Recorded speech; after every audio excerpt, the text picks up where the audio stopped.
José Amaro Hilbert, 22 de janeiro, completaria 100 anos, Leonel de Moura Brizola. Ainda bastante jovem, lá em 79, foste um dos gravataenses que foram esperar a volta do caudilho, do exílio, né? Conta algumas histórias pra gente dessa tua relação com ele, como é que foi essa recepção na época? Olha, Fred, tu sabe que chega assim, essa pergunta até meio que me emociona, porque primeiro acho que Brizola significava naquela época esperança. Eu acho que essa é a palavra assim que dá pra resumir. Tu imagina eu, um jovem de 20 e poucos anos, 22, por aí, na abertura da anistia, naquela concepção da anistia, né? A gente ouvia falar muito pouco, até porque a própria história não permitia que se falasse no nome do Brizola, do Jango, ou do próprio Prestes, né? Dos líderes da época que estavam nascendo. E por uma situação da vida, né? Por uma situação da vida, teve o primeiro encontro dos trabalhistas do Brasil gaúcho, que foi em Esteio, né? O prefeito de Esteio, ele era o Lidovino Fonton, né? Se eu não errei o nome, é bom depois até conferir para ver se eu dou. Lidovino eu sei que era, não sei se era. Que ele era do MDB, mas vinha pro PTB, né? Assumiu o PTB, depois foi o prefeito de Cachoeirinho, José Rodrigues. Né? E o Mota era vereador. Né? E o Mota vereador, por circunstâncias da vida, se conhecemos, encontramos e teve esse encontro de Esteio. Que eu acabei não indo para uma outra situação, né? Mas o Mota, na época o Pedro Eltz, aqui em Gravataí, foram para esse encontro de Esteio. E ali começou a se tratar a primeira construção do trabalhismo no Rio Grande do Sul, Brizola ainda no exílio, estava em Nova York, né? E depois foi tratado da vinda deles. Pô, eu não vou perder esse momento da história, né? Assim como eu, como vários jovens da minha época, né, que estavam chegando com toda uma esperança, né, de um outro Brasil e de uma figura carismática, né? Uma figura, uma história que nem a do Brizola. Eu, assim, te confesso, na época, assim, sem entender muito a circunstância de todo o processo, mas querendo saber muito e saber o porquê daquela minha situação e de outros jovens, que nós vivíamos numa época que não tinha saneamento básico, não tinha iluminação na rua, educação precária, né? A maioria de nós, tudo mão de obra barata das fábricas, das empresas aqui da cidade. E compreender um pouco disso, porque isso eu ouvi, né, dos trabalhistas, né, que ficaram no Brasil, que estavam aqui, e aquilo que me veio de um relato desse encontro de Esteio. Disse, bom, eu não vou perder isso. Teve a oportunidade. Imagina Gravataí, São Borja, foram 10 horas de viagem, mais 10 para voltar. Que idade tu tinha na época? Eu tinha 21, 22 anos, por aí, né? E como vocês se reuniram para ir? Quem organizou?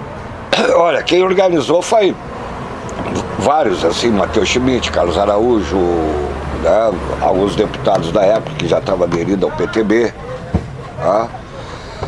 Junto com toda uma organização que o próprio Brizola teve daqui, né? E algumas coisas que a gente foi organizado assim, que eu posso dizer, organizado, vamos ir, vamos ver um ônibus, vamos ver a forma, vamos de carro, né? Como é que vamos? Tá? E foi daquele Gravataí, só eu, assim, digamos, da juventude na época, né?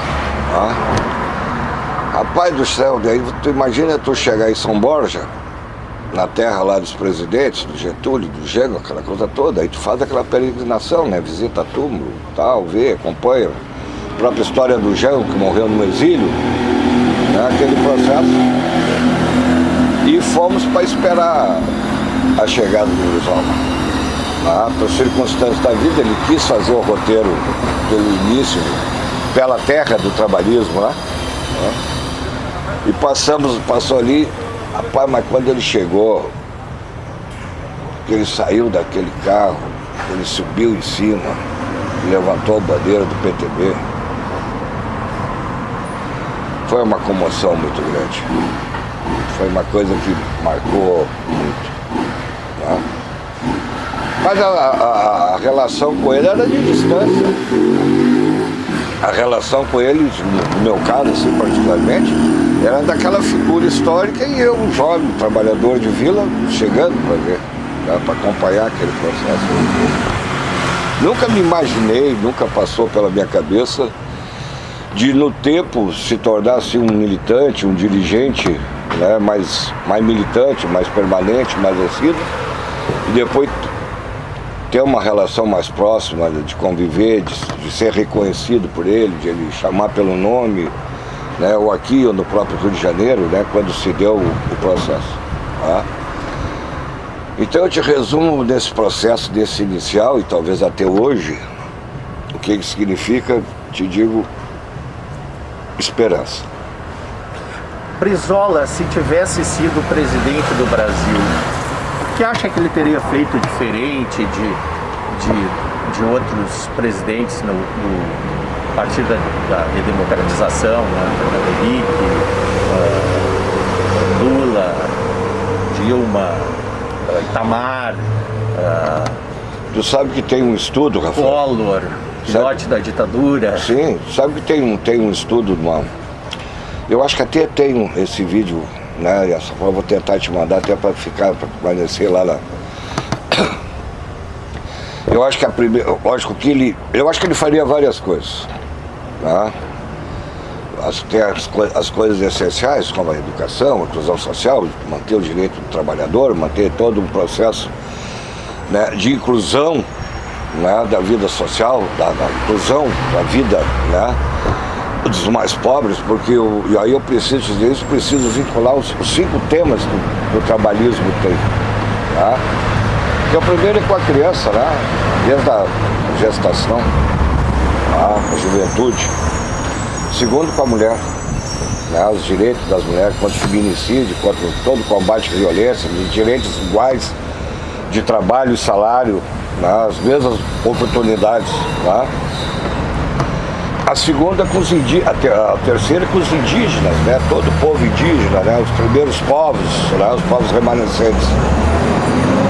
O quarto, né, com toda a população afrodescendente, né, os negros, toda a inclusão necessária que tinha que se ter. E a quinta que eu coloco como balizador desse processo todo é com a democracia e com a democracia econômica, né, de igualdade. Mas uma coisa que estava escrito que ele faria, seria o rompimento, digamos assim, do capital expoliativo nacional sobre o trabalhador. Tá? Foi o único candidato a presidente que tinha de forma muito clara no seu programa e na sua visão esse rompimento.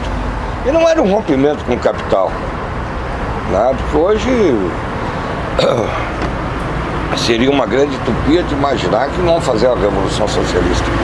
E tem um monte de coisa que é colocado hoje de uma forma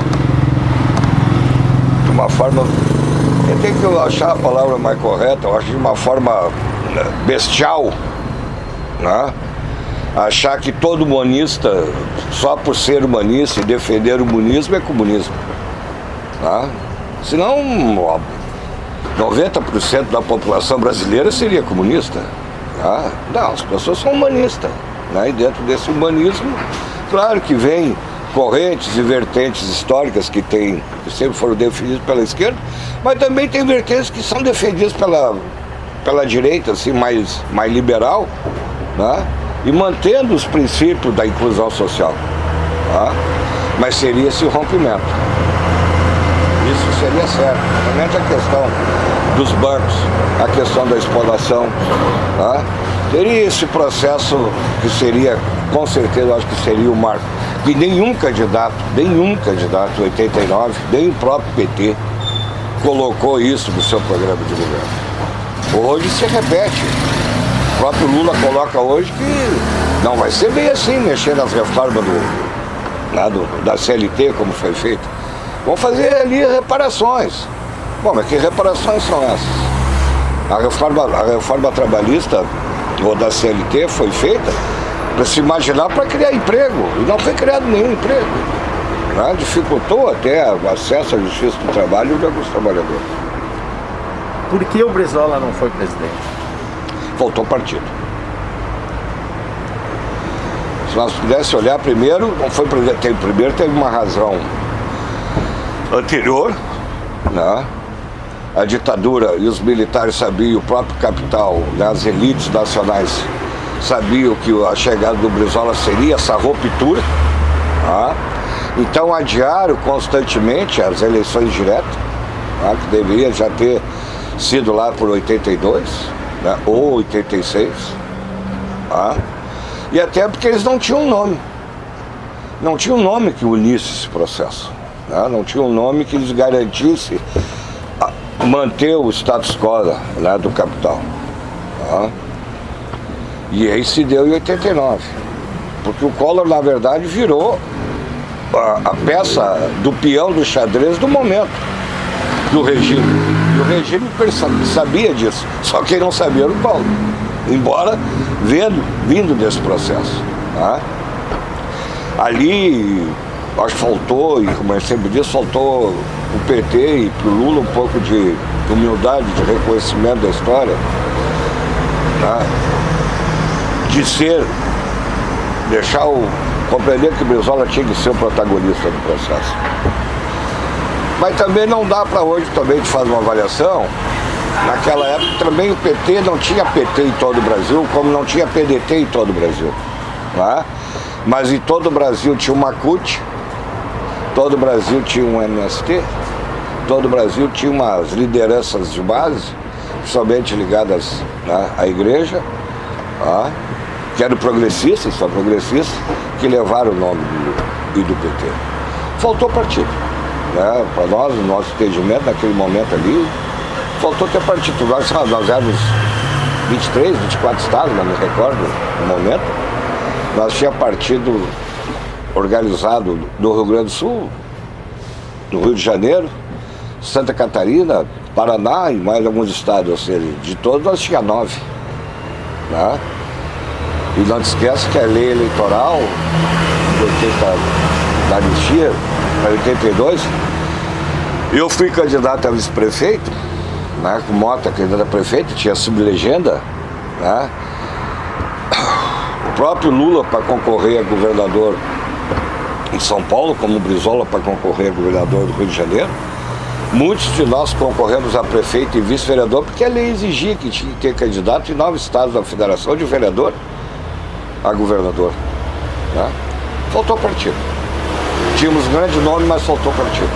Não dói ver o PTB hoje aliado ao bolsonarismo, a raiz do trabalhismo? O PTB hoje dói muito mais ver o PTB se transformando num partido fascista, negacionista, né, ligado ao que tem de pior das milícias do Rio de Janeiro, com o Bob Jefferson. Né, o que pode ter de pior? O que pode ter de pior hoje está no PTB.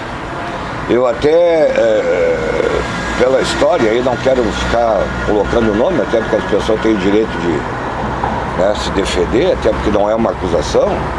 Tá? O PTB hoje virou um partido fascista, né? Porque também foi outra articulação da ditadura, né? do Golbery e do Couto Silva, para tirar das mãos do Brizola aquela grande sigla popular, que hoje seria muito maior, que a sigla era muito maior que os próprios nomes do PTB, né? Os próprios nomes do trabalhismo que estava ali. E seria uma avalanche. Né? somava-se ao PTB, né, várias lideranças que até podiam ser discutíveis hoje do ponto de vista, né, de olhar o seu perfil, mas estaria somando. E como nós estamos num país, tá, onde a questão ideológica do voto, ela não é ideológica, né, pelo contrário, tá, mas aquilo ajudava a somar para o PTB. Tá? E aí tiro e dão para Ivete Vargas, né, que já não conluio ali, e quem ajudou a fazer todo esse processo aqui foi o falecido Nelson Marquesan, né, que era o líder do governo Figueiredo da época. Tá? Então hoje tu vê o PTB na mão de quem está. O Brizola teve um raciocínio muito rápido e lógico quando ele rasga a sigla ali, né? Aquele fato ali que ele rasga, porque ele viu que foi rasgada a história, né? Toda a história lá do Getúlio, tudo aquilo que se constituiu para poder ter uma sigla popular, né? Nacional, de vanguarda, né? Que pudesse ter não só os trabalhadores, né? Mas ter todo o empresariado, os microempresários nacionais, né? Que compunham, digamos assim, essa bandeira humanista, tá? Deixou de ser e foi rasgada. Tá? Tu és um cara de partido, trabalhista, cara do PDT, nunca saíste do partido, né? Seguiu sempre entradas ou saídas de governo, espaços de poder, seguiste o partido.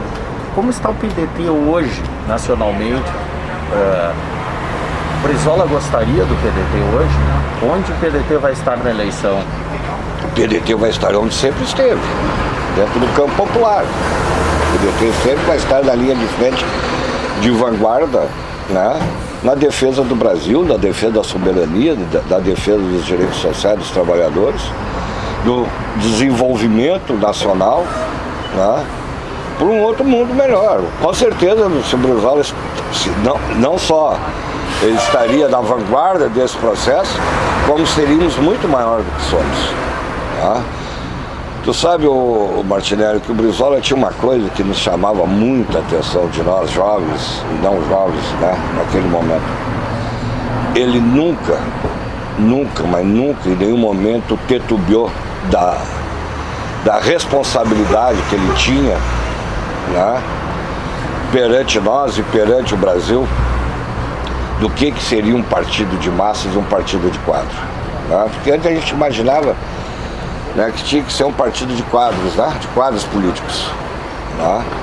E ele sempre dizia, não, nós temos que ser um partido de quadros e um partido de massa. Porque se a gente não tiver só um partido de quadros, nós vamos ser um partido só de intelectuais, que nós vamos ficar falando para nós mesmos, né? Vamos fazer muitas teses que o povo não vai compreender. Não vamos chegar nas massas trabalhadoras. Tá?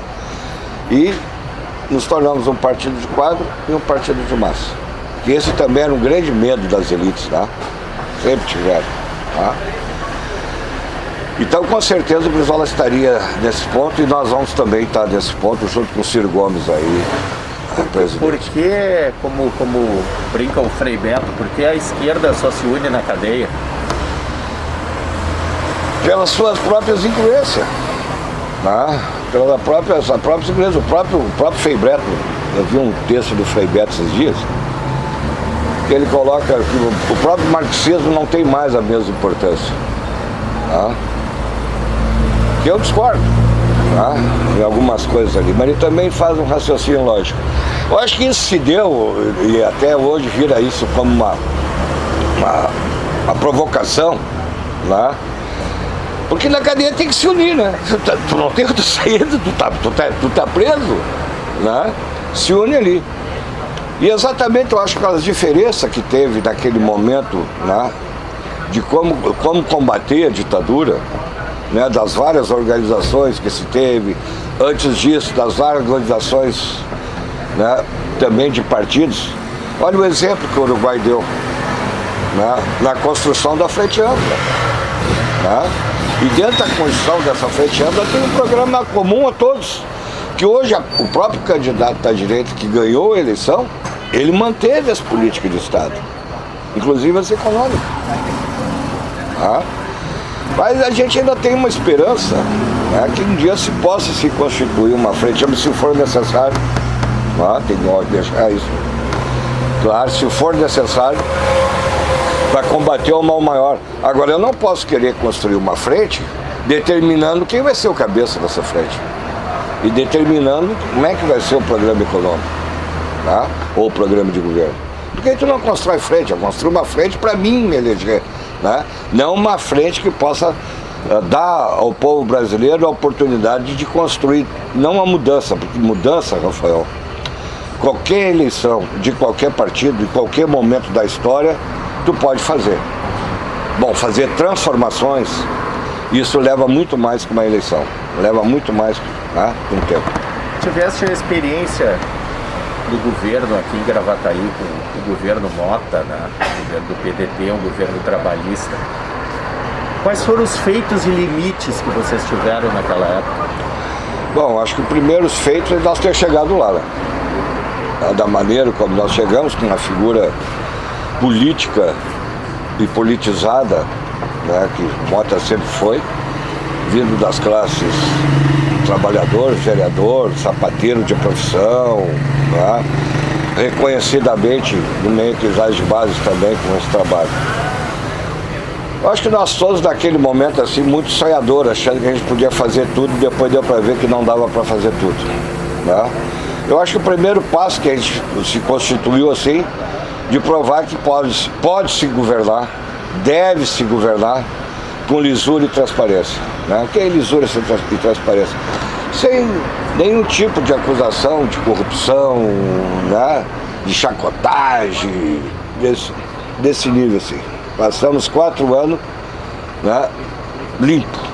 E se tu fizer um retrospecto, tu deve saber disso, que desde 89, quando nós assumimos o governo, até hoje, o único governo de lá para cá que passou os 4 anos com as contas aprovadas pelo Tribunal de Contas fomos nós. Alguma vez, em algum período, foi questionado, né? Foi levantado. Claro que nós tivemos questionamento, mas respondemos e provamos todas.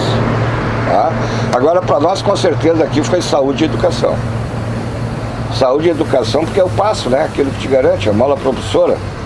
Tá? Claro que teve várias coisas, tivemos que, por exemplo, se investir em segurança, comprar carro para a Brigada Militar, porque o Estado não investia.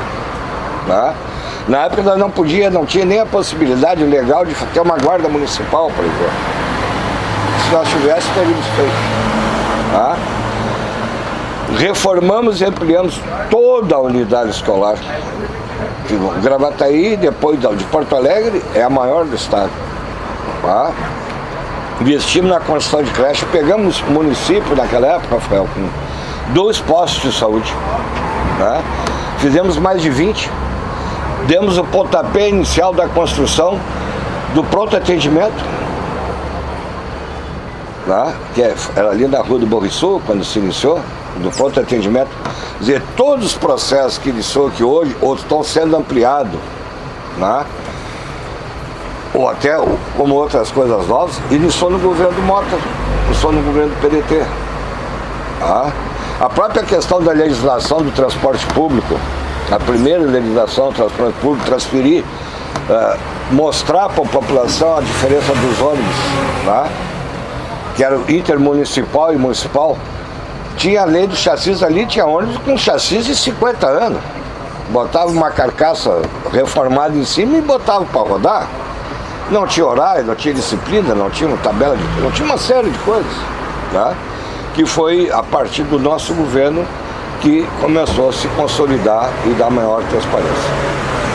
Mário, para o jovem que não conhece muito o Brizola, não viveu aquela época, como é que tu resumiria para a gente encerrar assim, que legado deixou o Brizola?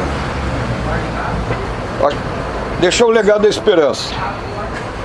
Da esperança de um Brasil melhor, que é possível, através da educação, tu fazer uma revolução, a revolução de paz, né? Que possa incluir na sociedade, tá? Toda uma camada de jovens e da população brasileira que não tem acesso à riqueza, e quando eu digo acesso à riqueza é o trabalho decente, né?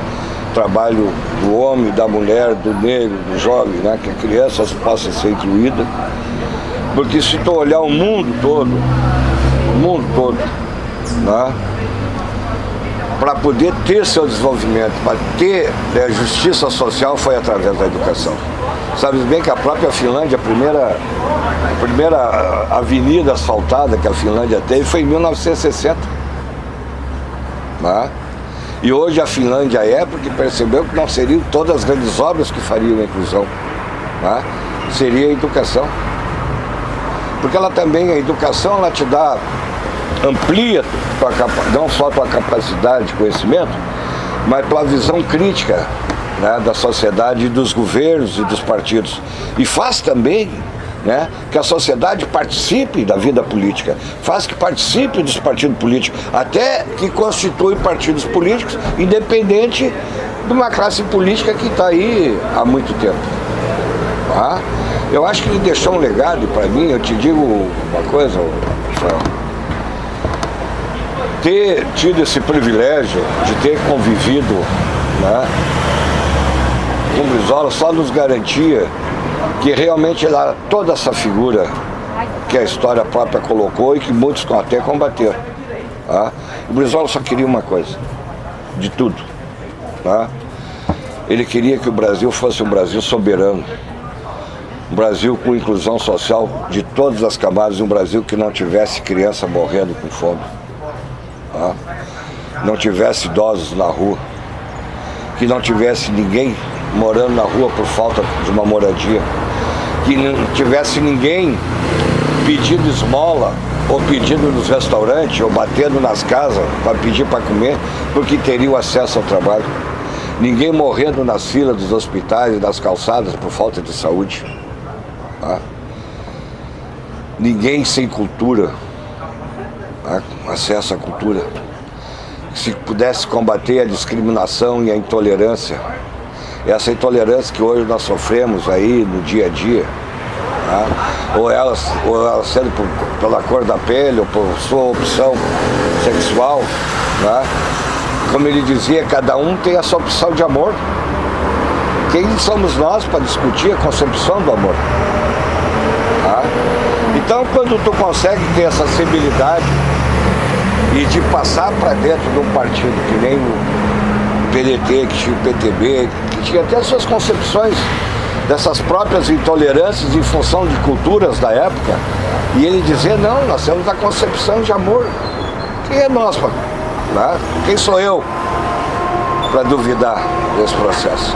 Tá? E a constante obstinação pela democracia. A democracia é muito cara para nós do trabalhismo, ela é muito cara para nós do PDT. Tá? É aquilo que nos garante na alternância de poder. Tá? Para nós, a alternância de poder ela não está vinculada simplesmente porque é bom alternar o poder porque ele oxigena. Não, a alternância de poder ela é um fato, né, vinculado com raiz na própria democracia. Tá? É uma consequência a alternância de poder, mas a democracia tem que ser permanente. Tá? E que serve, os mesmos valores que servem para mim, tem que servir para os meus adversários da luta política e da luta pela disputa do poder. Mas para nós dois, a democracia tem que ser o balizador. A democracia é que tem que nos unir. Né? A democracia é que faz nós unir para combater o fascismo e até os antidemocráticos. Né? Porque é fácil dizer, hoje, veja só, hoje nós temos um conjunto de uma parcela, e até politizada, que pede a volta dos militares, e nem os militares querem voltar. Né? Eles querem ficar lá nos seus quartéis, até fazendo política. Eu acho correto, né, que esses setores façam política. Vão para partido, se constituam os partidos. Mas não nativa, né? Saiam. Disputem a política. Disputem a política. Da mesma forma como o juiz sai da magistratura. Faz a política, não faz a política na magistratura. E está aprovado aí, o que a Lava Jato fez. Foi usada, está aí os documentos. Eu acho que logo a história vai mostrar, né, para que serviu. Bom, teve erros de concepções que a gente não esperava do PT, teve, isso é verdade. O PT que se explique, isso é um problema deles. Eu acho que faltou até no momento ali... Não é uma justificativa para destruir a indústria nacional? Não é uma justificativa, não só para destruir a indústria nacional, de empregos. Né? Não só para destruir a indústria nacional, mas também para destruir um legado que estava se constituindo de inclusão social, de formação de escolas, de construção de universidades, de abertura de uma série de processos. Isso prova também uma outra coisa, que esse pensamento elitista, ele não fica só, né? Ele não fica só na cabeça das federações, né, empresariais ou outro tipo de que é. Ela também está constituída na área institucional judiciária. Acho que vem de fora. Né? Hoje está se constituindo que vem de fora. E hoje o marreco de plantão, né, desenvolveu esse papel, que é muito triste para a própria magistratura, ao ponto que foi anulada. Né? Mas hoje a democracia é que nos dá essa transparência. Por exemplo, quando coloca a questão dos limites da imprensa, tá? Bom, eu acho que tem que haver uma discussão com os próprios setores empresariais. Hoje tem muitos jornalistas que defendem esse processo do jornalismo imparcial, né? Agora eu não posso e não devo, e te digo isso para ti como jornalista, e tu sabes bem disso, né? Tu não pode ser tolhido de fazer uma matéria e expressar a verdade da tua ética, da tua maneira de análise, porque o dono da tua empresa é contra aquela posição. Então é melhor não fazer, né? Deixa para outros. Né? Mas a democracia ainda consegue ser esse balizador. Sabe que o Brizola, quando chegou, ele veio em 82, na campanha aqui, tá? E ele passou na casa do Dr. Juarez Vargas, na época, e depois fomos fazer um comício aqui na 72 ali, que era o Mota, candidato a prefeito, Dr. Juarez, né? Eu não quero errar para não criar problema depois, né? Companheiro, pai da Tânia Ferreira. Donarte. Né? O companheiro Donarte compõe a segunda, a terceira sublegenda. E eu tive a honra de apresentar o comício. E também novo, não esperava, né? Aquela coisa toda ali, aí chega o companheiro e diz, olha, tu faz a apresentação. Ah. E dali ele já dizia isso, a democracia que nos sustenta, a democracia que nos baliza. Então eu acho um grande processo disso seria a democracia. Tem alguma história de bastidores desse dia que ele veio a Gravataí, ou algum caos? Ele era um homem de causos, né, que te marcou, assim, que tu acha que simboliza muito.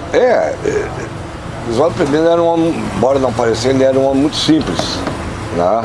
Ele era simples, assim. E na época ele era fumante, né? E ele fumava Marlboro, né? Ele parou de fumar logo depois. Né? E aí tem várias histórias, né? Tem várias histórias. Tem umas que tu vai saber no tempo. Né? E aqui em Gravataí, onde hoje ali a Parada dos Verdes Campos, era do Zé Fidelis, né? Da família dos Fidelis e tal. Né? E contava aquela história, né? Uns dizem que é verdade, outros dizem que não. Tá? Ele queria sair de vestido de mulher, mas não foi, ele estava com uma roupa de brigadiano. Tá? E o Brizola não era um cara assim que chegou a um dado momento, aí ele foi tomar uma água. E nós estamos juntos ali, né? Só que a época não tinha água mineral que nem tem hoje, Gafi. Era tônica. E a tônica veio aberta. Aí ele pediu isso, não, eu quero uma, mas tem que vir fechada. Tá? Tem que vir fechada. Aí teve um companheiro que perguntou, doutor Brizola, por que tem que vir fechado? Ah, a gente nunca sabe de onde vem veneno, né? Tá? E isso serve para tudo. Às vezes o veneno está do nosso lado. E a gente só confia. Né? A gente só quer estar construindo junto. Mas tem muitas histórias, né? Eu acho que a história dele assim, que eu tive uma honra de... O que tu sabe da história dessa passagem dele por Gravataí, que ele teria fugido por aqui? Quando a época que era uma forma que tinha, né? Porque o avião era dos F-10, né, da família ali, do Jango, um disse que é do Jango, outro disse que é do outro.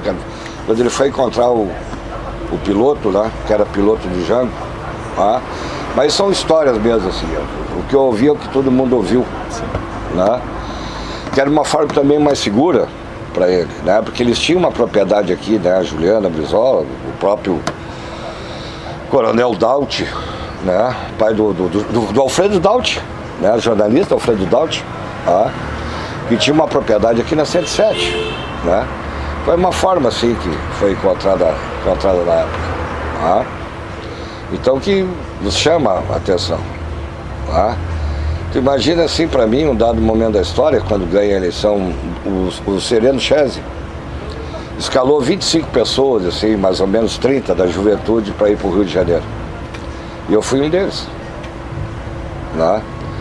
Aí tu imagina eu de macacão jeans na época, né? Jovem, bornal, sandalhão, né? De solado de pneu de caminhão, andando lá no Palácio Laranjeiras, porque é onde foi a transição, e depois virou sede mesmo do governo, né? E tu fazendo um flash da história, né? Da onde eu morava, situação aqui de Gravataí, né? E tá convivendo ali com aquele ícone da história, né? Dentro daquele palácio, olhando e tudo, e vendo, e ele viu isso. Ele viu, e olhou, e eu vi, e nós ali, estava uma meia dúzia, olhamos para cima, a gente viu que ele estava olhando, e ele manda nos chamar. Manda nos chamar, e ele assim, vocês não se encantem com os palácios. Os palácios aqui é uma sede de governo. A gente tem tempo para iniciar e data para terminar. Temos 2 datas. A nossa vida fora daqui, que é a nossa responsabilidade. E ele se vira para mim assim, o senhor é de Gravataí, aquela coisa toda e tal e tal. E se tu veio para cá para aprender, para ajudar a conceber, porque eu viro da Direção Nacional da Juventude, né? Coordenava o movimento estudantil secundarista, mas a tua tarefa é voltar para Gravataí e ajudar a mudar a realidade da tua cidade. Eu quero ser presidente do Brasil, porque eu já fui governador, prefeito, deputado, né? Estou sendo eleito governador novamente agora. Eu quero ser presidente do Brasil porque eu quero mudar a realidade do Brasil. Quero mudar a realidade do meu país. Palácio, a gente até morre, os palácios vão ficar aí, quero ou não da nossa história. Mas mudar a realidade, tu pode mudar essa realidade da onde tu estiver. Mude da tua rua, da tua casa. Essa é a tua tarefa, essa é a nossa tarefa, né? É isso, acho que mudar a realidade.